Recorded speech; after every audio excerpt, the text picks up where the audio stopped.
Alrighty, here we go. Let's do another one of these. Got our APU started. Gonna turn on our APU generators. Disconnect our ground power. Go ahead and set our pushback plan here.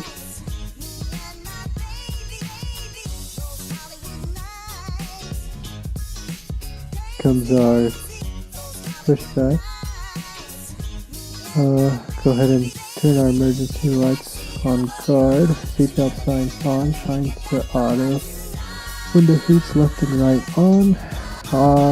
AC packs on. APU bleed on. Set our altitude here and then our landing altitude.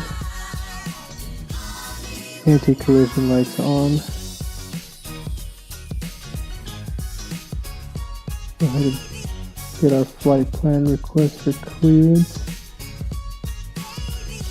We are at Kona International Airport, PHKO, in Kahului, Hawaii.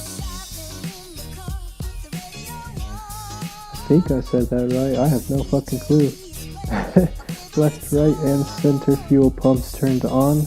Electric hydraulic pumps on. AC packs can go off.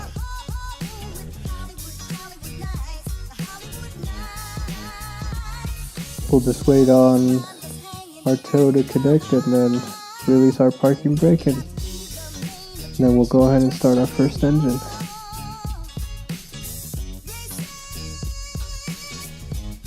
Set our auto brakes to RTO.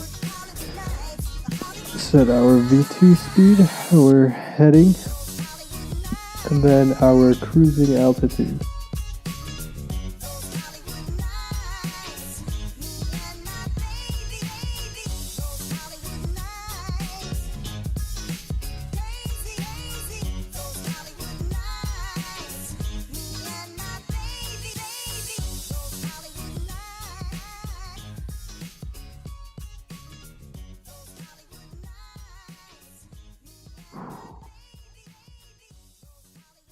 Alright, let's go ahead and get this first engine going.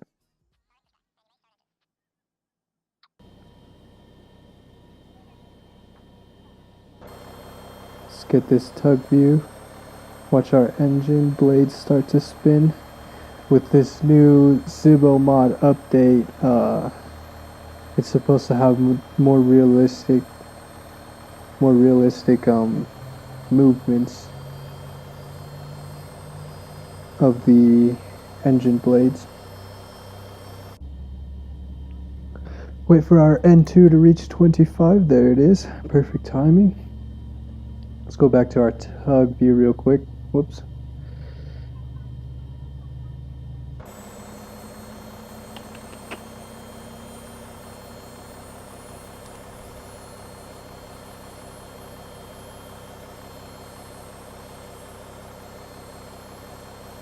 It's always cool to see engine 1 just firing up like that. Next is engine 2, which is staying still at the moment. Sitting there looking pretty. Alrighty, switch over to engine 2. Engine 1 is loaded up. We're gonna start to see the engine blades rotate here momentarily. See what it looks like. You can't get much of a view from out here.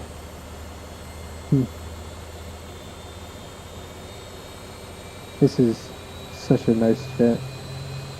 But soon here we'll actually be talking about what has recently happened with this jet in real life, which is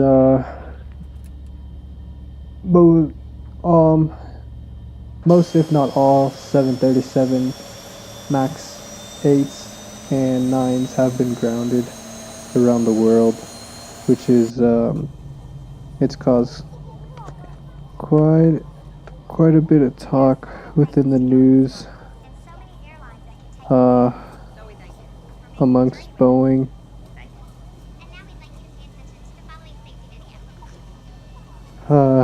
Yeah, it's a pretty big problem right now, just with the recent crashes that the Boeing 737s have experienced. There were 2 crashes recently happened about 5 months apart,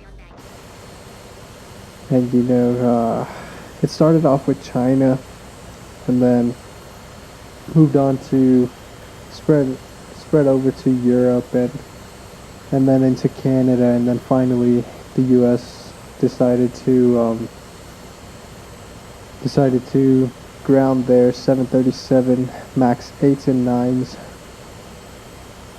which affected, I believe, 3 airline companies in the U.S. I know 2 of the airlines were American and Southwest Airlines.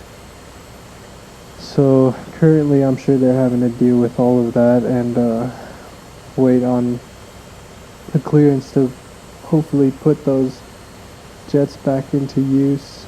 Operation complete. Set parking brake.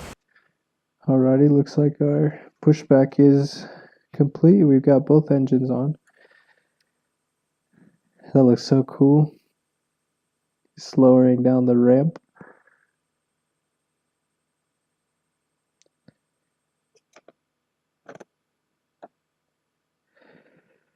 But yeah, what people believe, so after the first crash had happened, Boeing began to do a software update on their airplanes because both of these flights, both of these crashes showed that not long after takeoff, the nose started to radically move up and down. They do not know if this is the exact cause of the crash, but they do know that because this was something similar between both flights, that was enough reason to begin the grounding process of all these jets.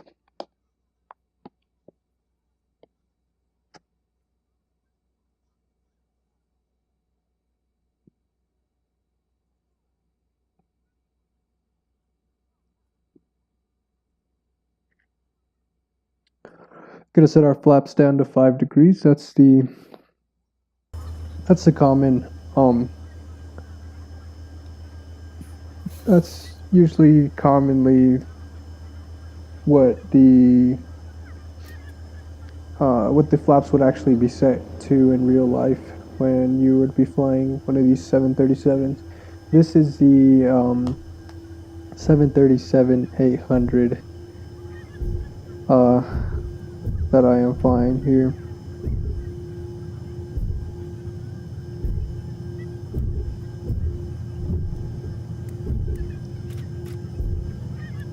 Go ahead and turn on our probe heats. Our engine generators 1 and 2, APU bleed can go off and APU start can go off.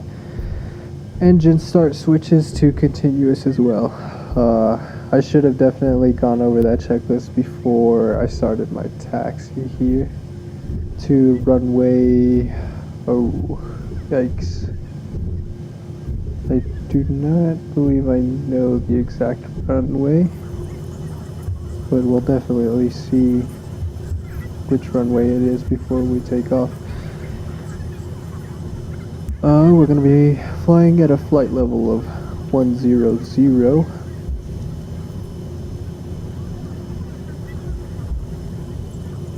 Taking off from Kona International.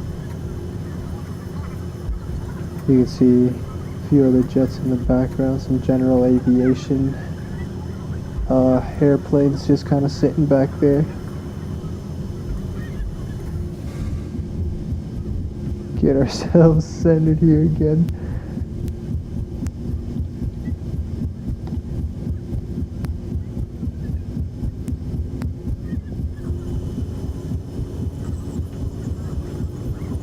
Starting to speed up here a little bit.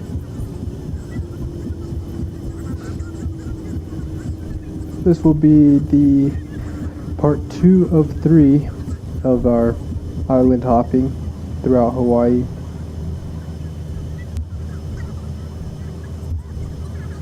So from here we will be flying to Kahului Kahului Airport in Kahului, Hawaii. And then we're going to be doing a quick turnaround back to Honolulu International.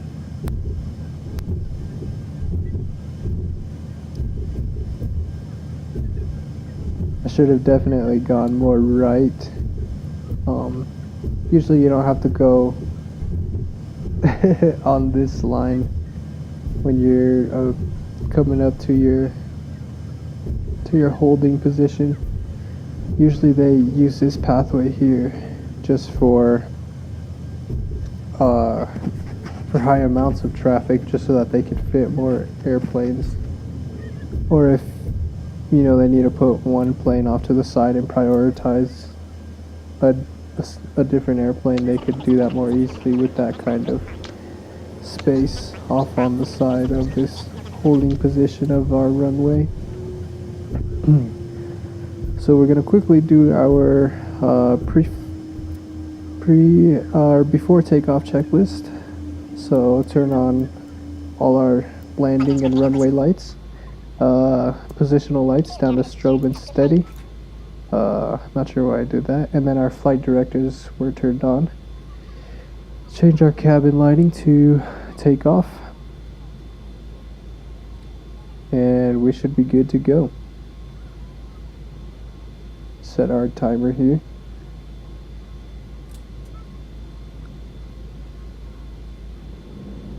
Turn up our throttles. Get ourselves lined up here real quick.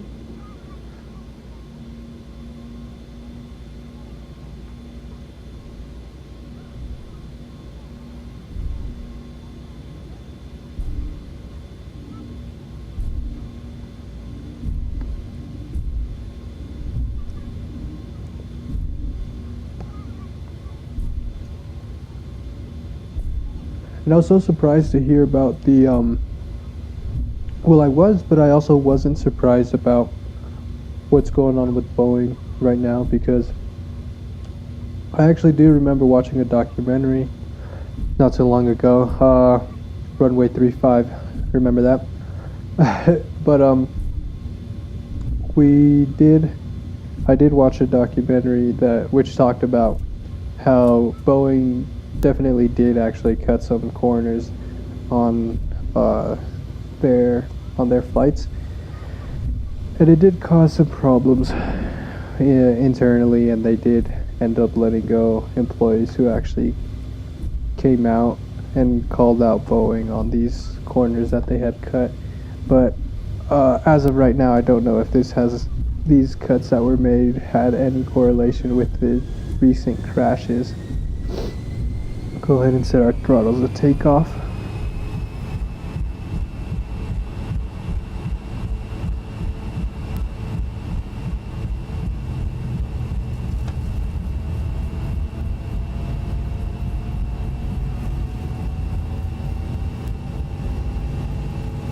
knots. 80 knots, cross check.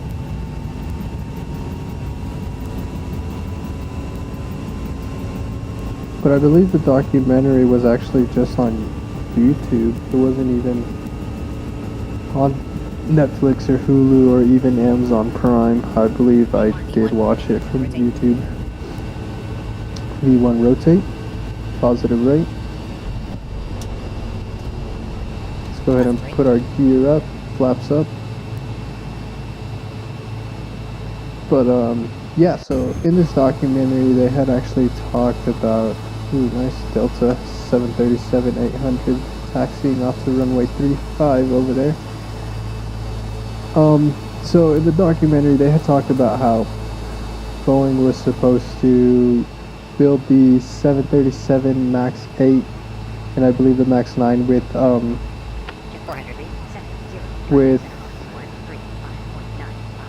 precisely cut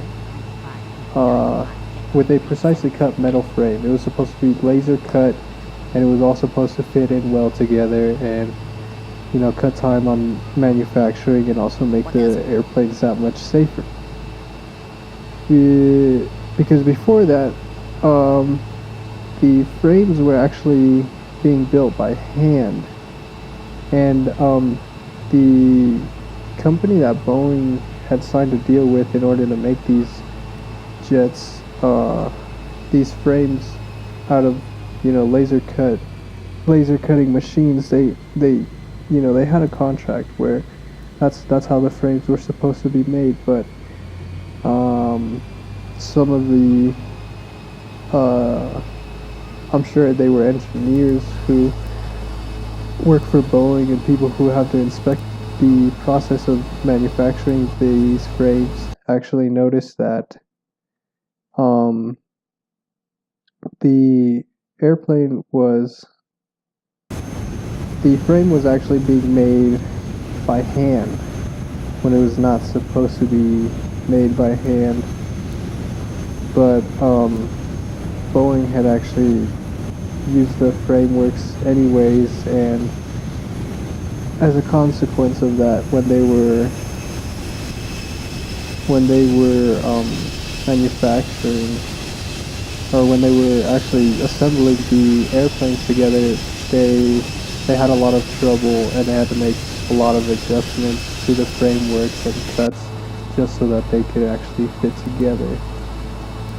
And these cuts were all made by hand, these adjustments, so we don't really know how safe that is, but as of right now, I do not know if that has any correlation as to the recent crashes that the Boeing 737-800s, MAX 8s and 9s went through these past 5 months, but it will definitely be interesting to know if there is any sort of correlation between that. But a lot of people seem to be concerned that the US was one of the last to ground these airplanes after China, Europe, and Canada. And the reason for that is because these airplanes are produced in the US, and the FAA here in the US is supposed to be one of the most advanced. So to be the last ones to say that this is truly an emergency, and to be the last ones to find out, is kind of takes a toll on the reputation of the FAA and also Boeing, and just but don't get me wrong, they were all telling warning people that those airplanes should be grounded. They knew about it before, but as of right now, I have no idea as to why we decided to wait. I know that the US definitely waited because they wanted more evidence, but we don't know if we got that evidence from other countries who had already started grounding their airplanes, or if we found some other information on our own. After the first crash, actually, Boeing did begin a software update on their airplanes, but they did not ground the airplanes at the time. And this software update is it's supposed to help with the problem of the airplane's nose wanting to go down not long after takeoff. And the reason for that is that there must be some sort of stall, and this is from I'm getting this from a pilot who I believe they anonymously had reported about the nose kind of moving up or down rapidly or kind of abruptly shortly after takeoff, after the autopilot was engaged. And it's very likely that it could be correlated with the stall warning system. So the stall warning was means that the jet believes that it is stalling at the moment, and in order to prevent it from continuing to stall, it must point its nose down. So that could very well be a good explanation as to, you know, why these crashes might have happened, because of the stall warning and the, you know, stalling error that these airplanes may have. So I believe that, you know, that's probably something that Boeing is definitely working on right now within that software update. I mean, if you're doing a software update, I'm sure there are multiple bugs that you're trying to fix here, especially if it's taking them, you know, many months to finally get this software update into their fleets.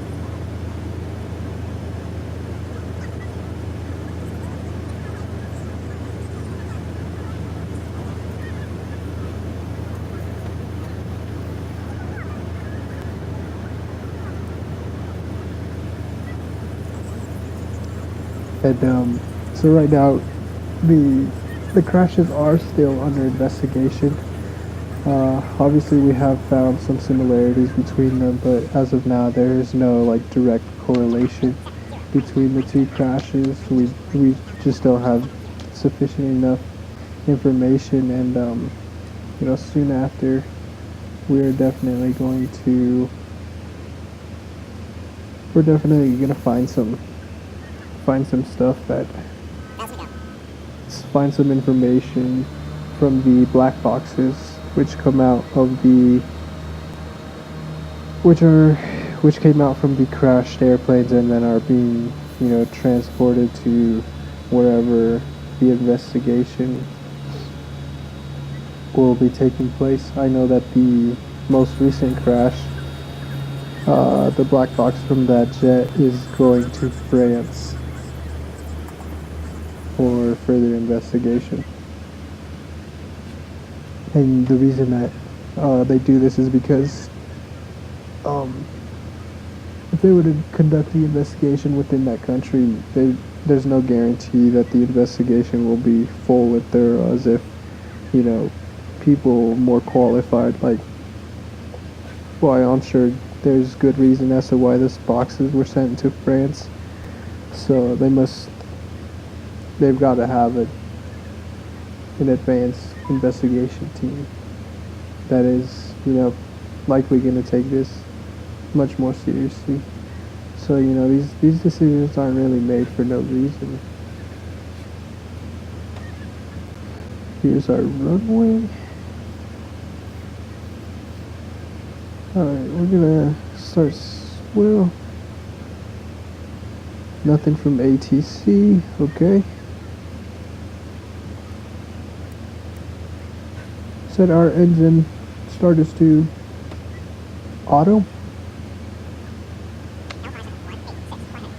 We have reached, well, we did reach a little while back our cruising altitude.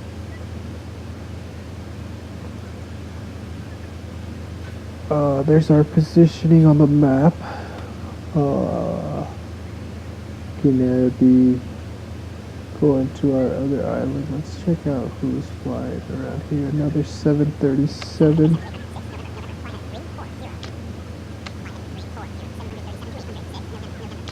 That must be... I'm not sure. Got a few general aviation airplanes.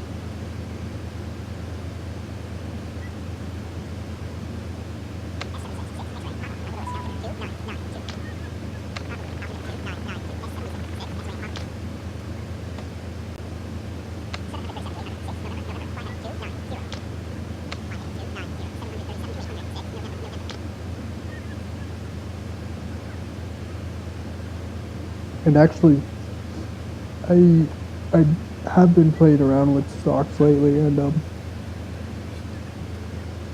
it's actually been pretty interesting to watch Boeing stock just crash like crazy. You know, no pun intended, but well, I guess kind of. But I mean, their stock has just been going down, especially after this second crash. I mean, after the first crash, you know, we saw a bit of downfall, but there were nothing too major. But you know, once it happens again, you've got a reputation on the line, and you know that's exactly what happened with their stock. It dropped like crazy, and I actually gained quite a bit just because I decided to short that stock. And yeah, it's my top performing stock at the moment, just because you know shorting that stock at the time that I did was just a really good move.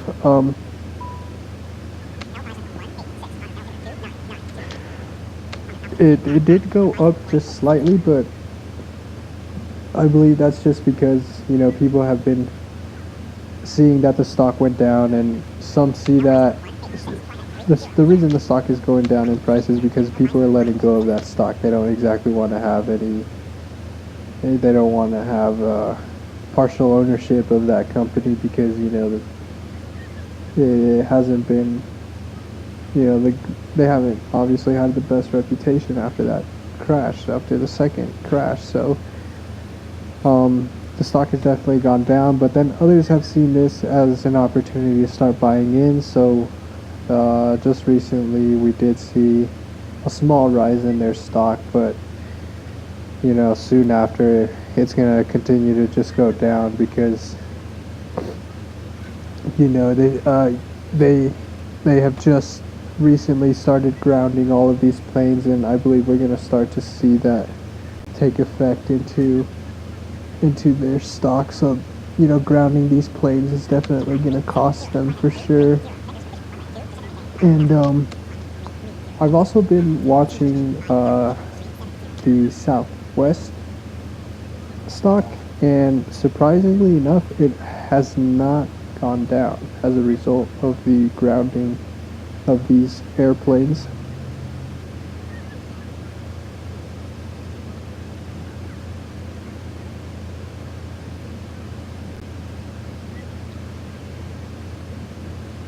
This is really an incredible flight here, just because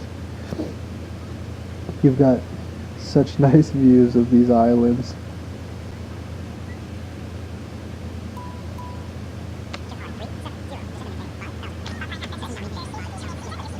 Alrighty, we're going to go ahead and turn on our seatbelt signs. Begin our descent here.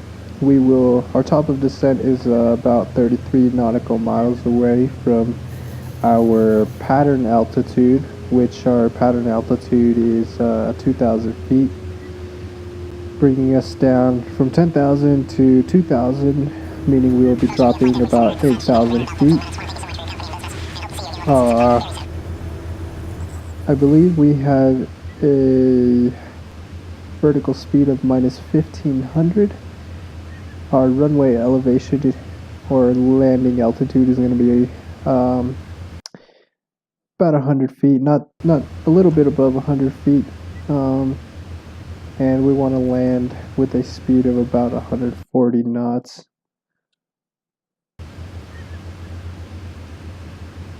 Pretty soon here we'll just switch over to our approach.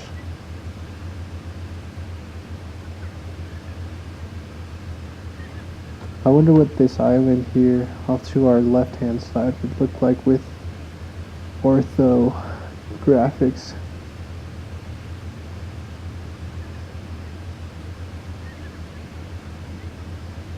The ICAO for Kahului Airport is PHOG.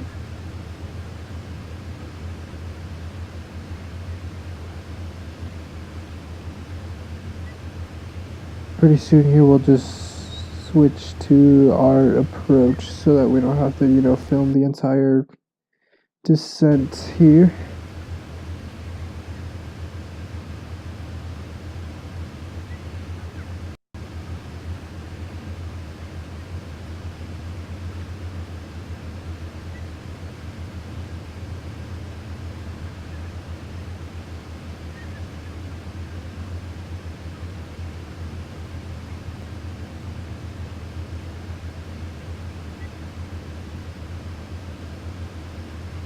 Yeah, so currently the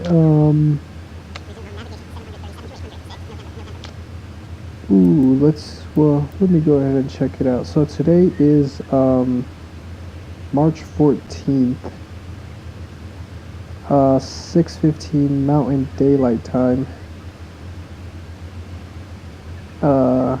So the market is currently closed, but it looks like Boeing is currently at $373.30.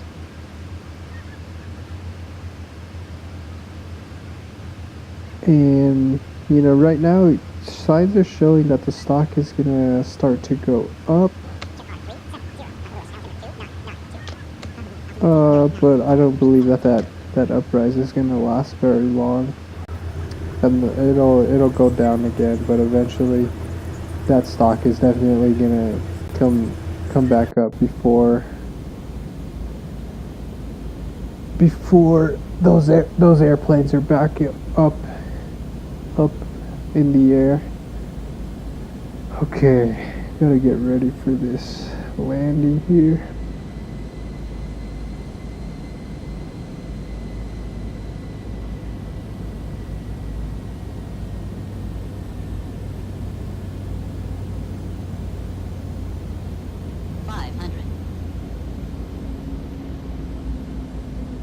A little bit off from our runway here. 400.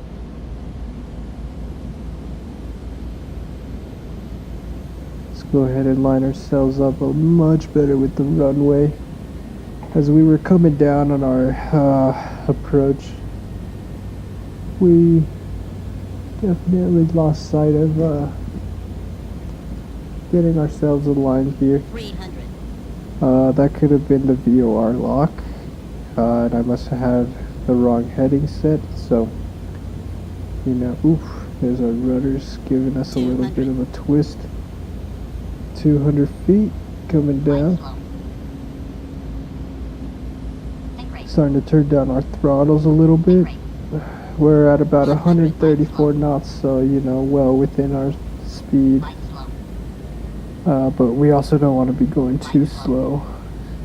Let's go ahead and turn off auto throttle. 40. 30. It's pretty soon here. 20.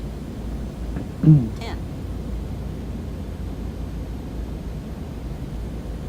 Oh, yikes. We're floating. Auto throttle off. Yep, that's what it was. It was our auto throttle.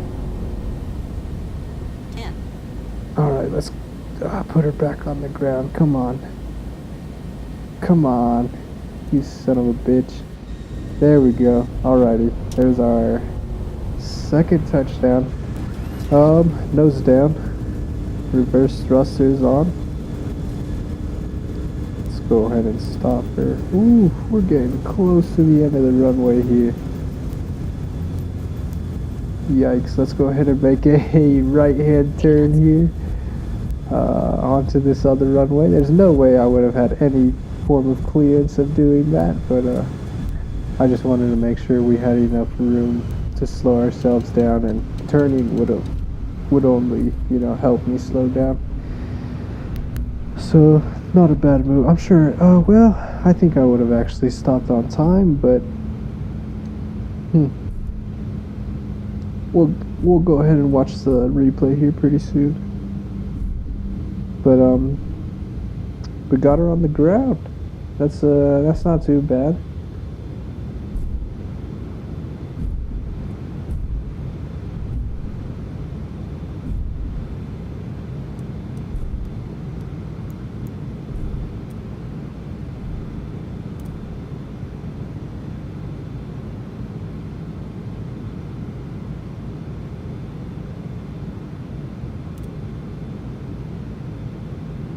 Again, the ICAO for this airport is Papa Hotel Oscar Golf. Let's turn off our reverse thrusters, turn on our APU. going on here. There we go. Turn on our taxi lights. Engine starters to continuous. And positional lights down to steady. Alright. Probe heat switches should go off. A and B.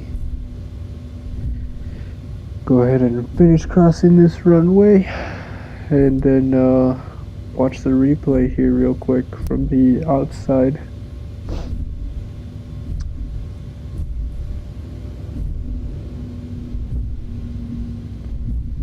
It felt like we were floating for quite a while there, just because our auto throttles were still on, and it wasn't allowing me to turn down the throttles in order for us to lose power in order to touch the ground. It was just trying to maintain that speed of 134 knots.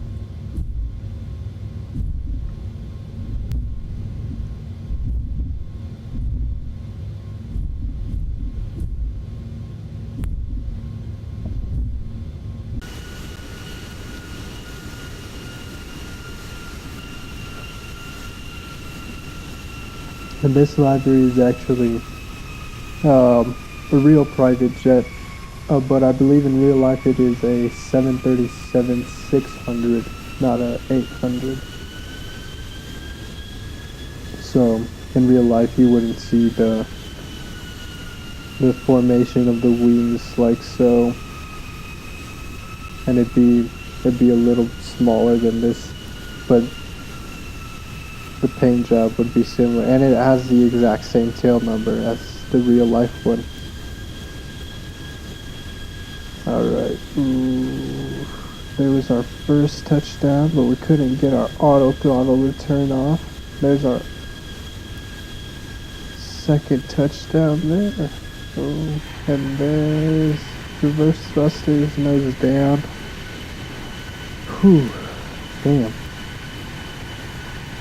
But yeah, the tail number on this is November 37 November Yankee, which is the real tail number of the actual private 737-600. It was a pretty famous private jet in the 90s.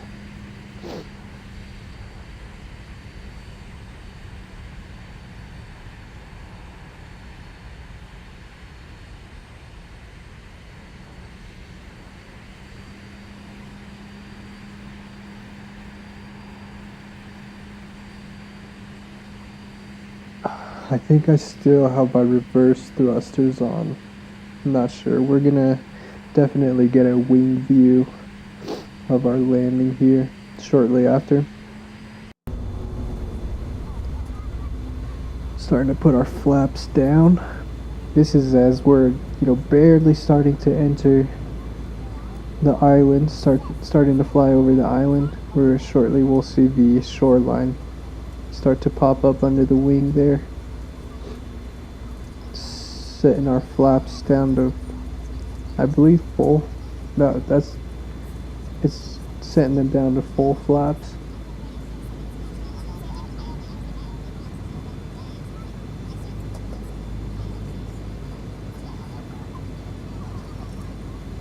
There's the shoreline.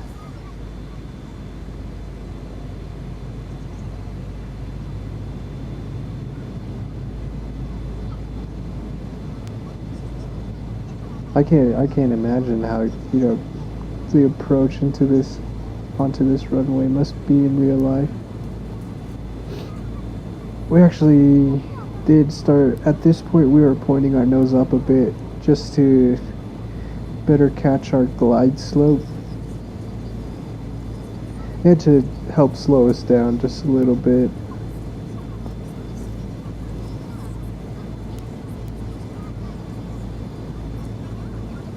Wow, look at those peaks.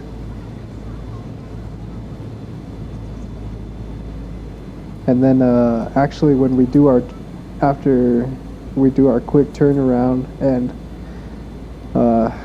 when we leave this airport, we're gonna be flying over these peaks, and we should be getting a pretty cool view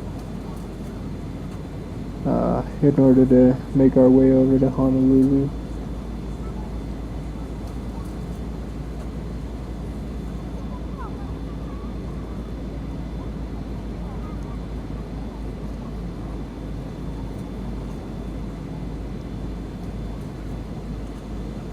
Turning ourselves a little bit here, trying to line ourselves up a little better.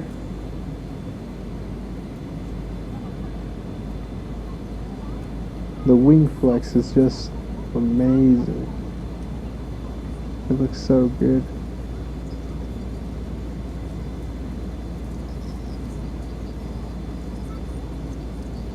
Yeah, especially on the Zibo 737-800.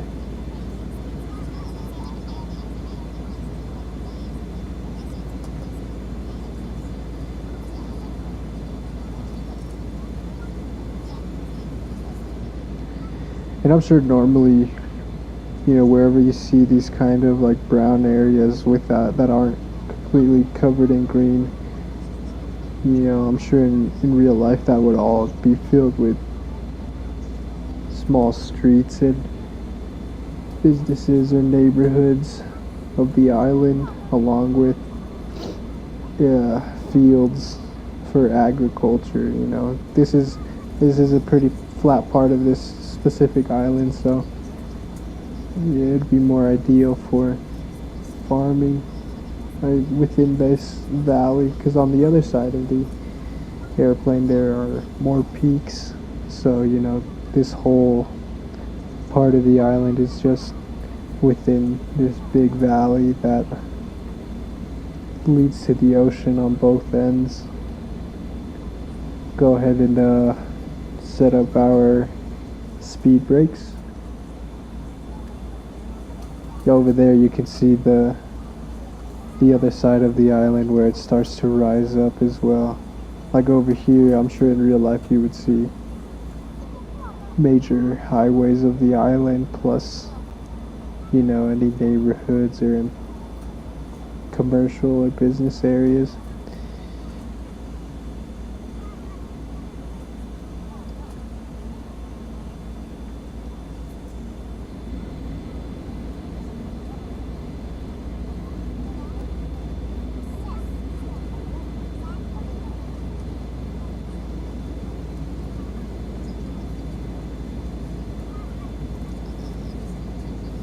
This is quite the approach onto this runway. I could have definitely started the replay a lot closer to the runway, but I just really wanted to get a wing view of these mountains.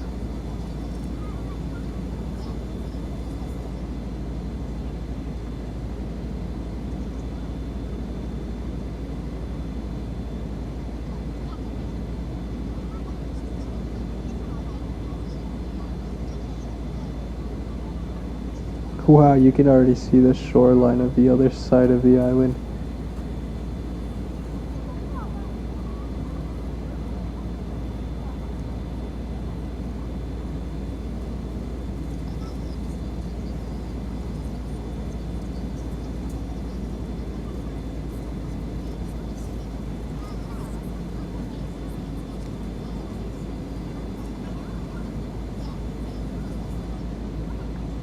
We're getting pretty close here, starting to point our nose down much more.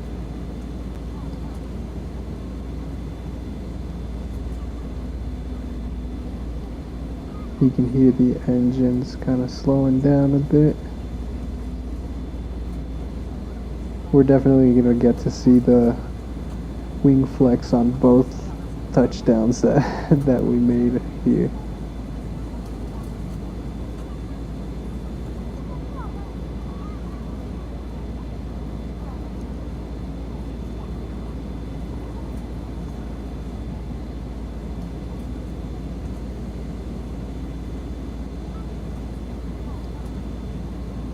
There was our little twist on the rudder.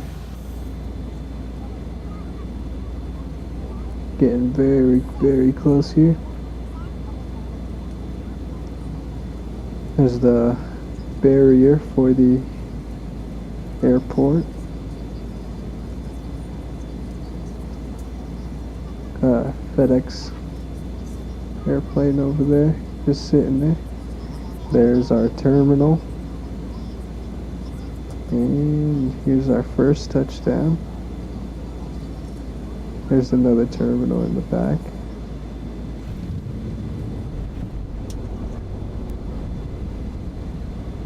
Started floating here and then had to turn off the auto throttle. And second touchdown. But I mean, no complaints. I mean, it's not like, you know, we made 2 touchdowns because we were coming in too fast and ended up bouncing. It was mainly because the auto throttle simply wasn't turned off on time, and you know, we were kind of really close to the end of the runway there, so I just wanted to, you know, play it safe, make sure I definitely did get us to stop and slow down.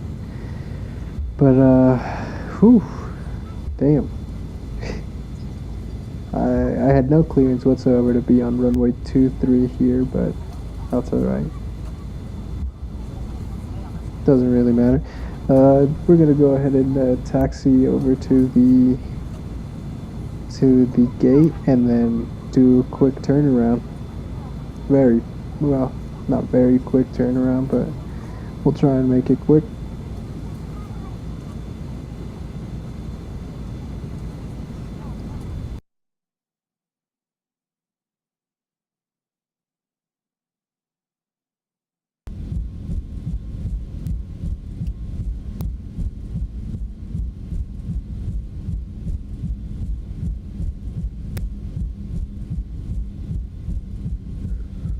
I was gonna take that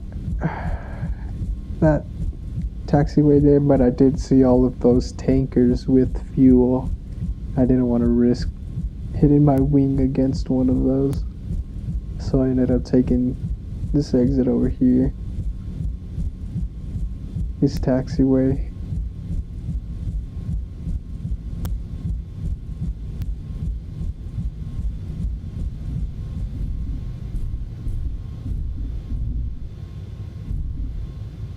I'll just pick any gate here.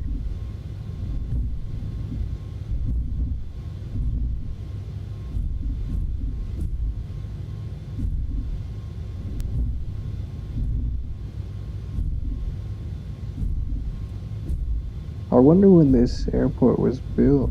It looks fairly old, but then again, I have no clue what it would look like, you know, in person. I can honestly say I've never been to Hawaii.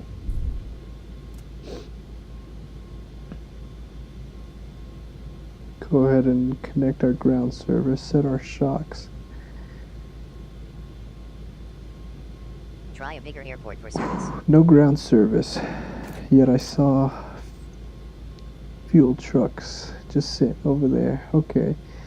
APU generators on, cutoffs or mixtures down to cutoff, fuel pumps off.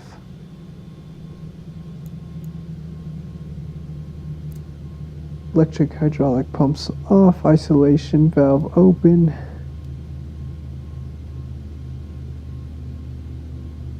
Anti-collision lights off. Seatbelt signs off, chimes off. Left and right window heats off.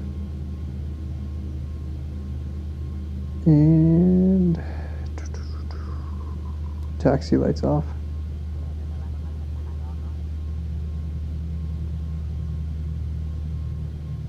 Alrighty. Looks like we're ready for this turnaround.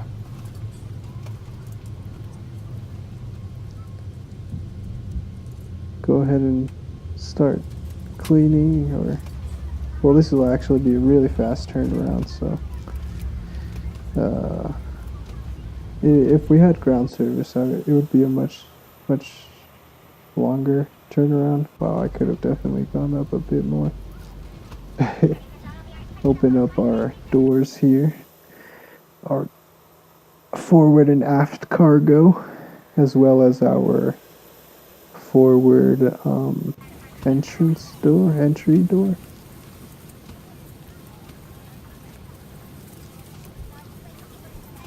Let's go ahead and start our pushback here. We're gonna be getting ready for this turnaround now. Everything is aligned. Let's go ahead and punch in our current airport, which is, yep. And we will be going to Honolulu. This is just over here.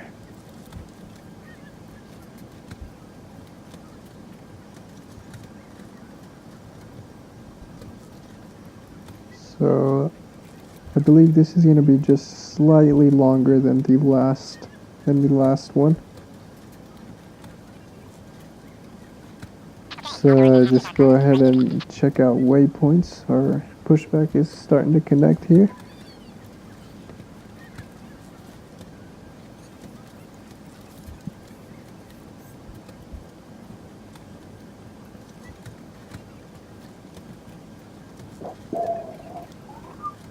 And then we're gonna have to get our engines up and running again for this quick turnaround.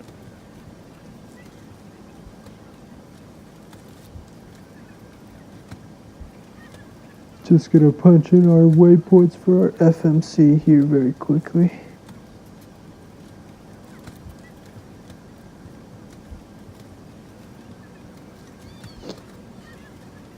Okay, Roman, what does CAL, like, what does that spell?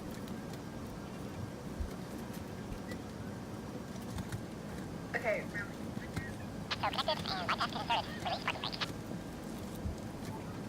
What is...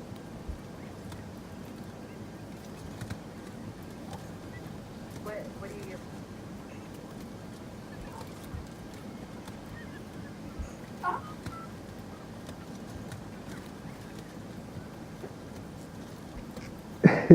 Wow.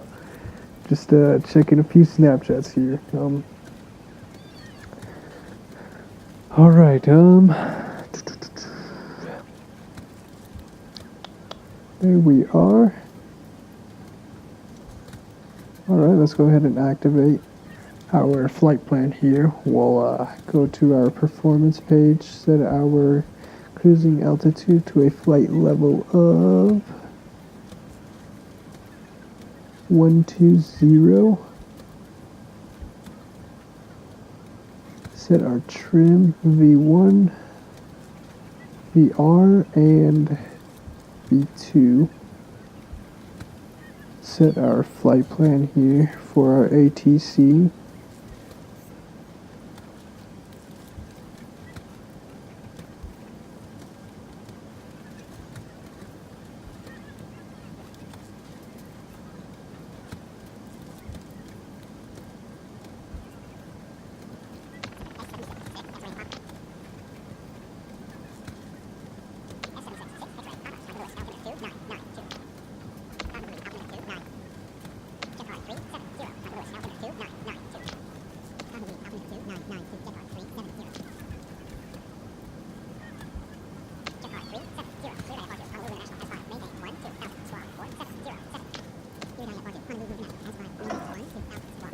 Alrighty, setting our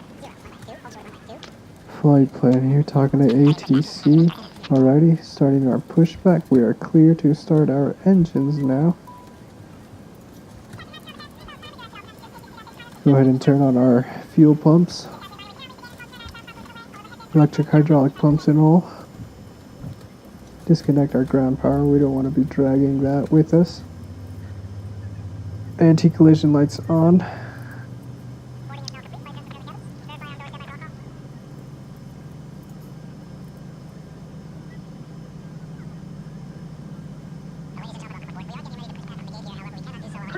Okay.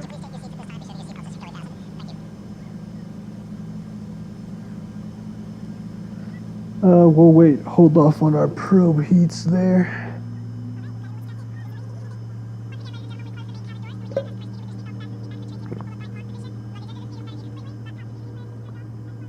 Wait for our N2 for engine 1 to go up to 25. Set our cutoff to idle.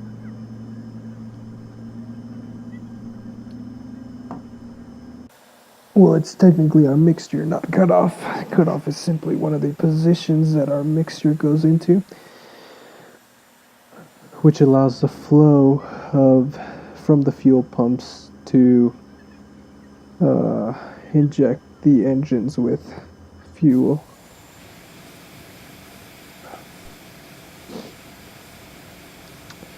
So it looks like I did set our flight plan a little bit wrong here. Gonna start our second engine.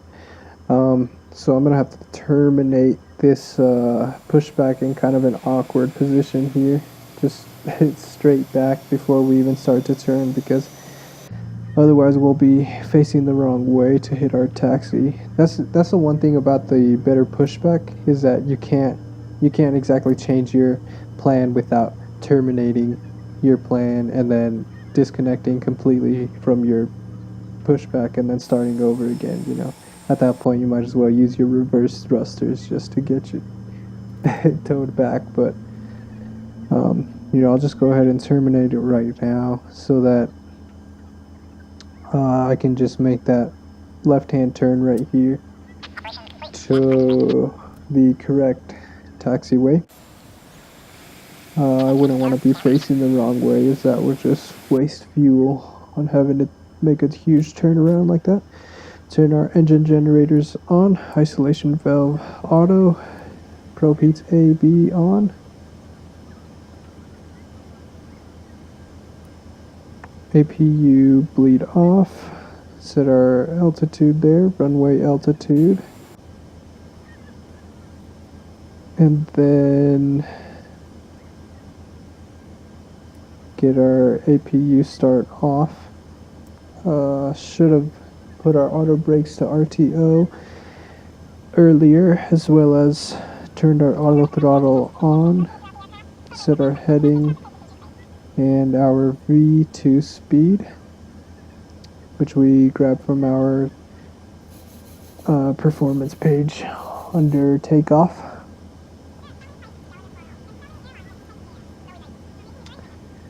Looks like our V2 is going to be right around 140 knots. Alrighty, the pushback is complete.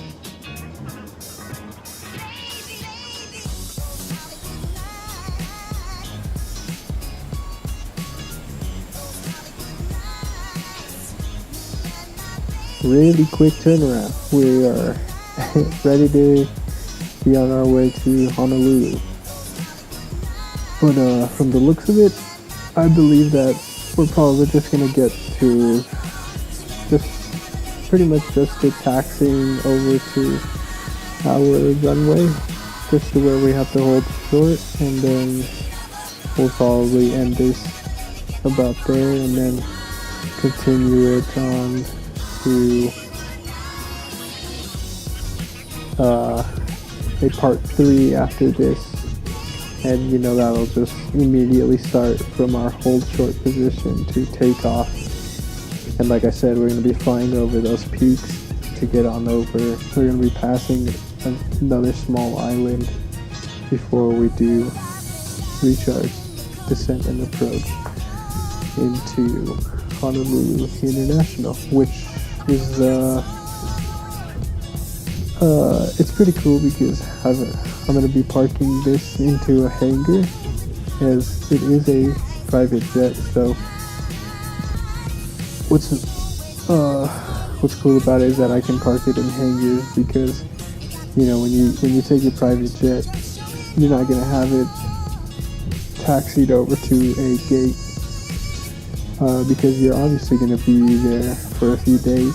So you know, you're going to want to have your airplane kind of out of the way, especially big beast like this, so you'll definitely have to put her in a hangar for the duration of your vacation, just until you decide to take your private jet back up into the air.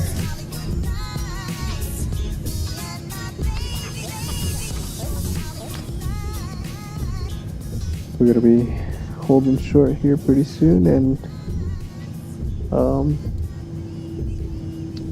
I guess I'll see you guys on the part 3 on our way to Honolulu International.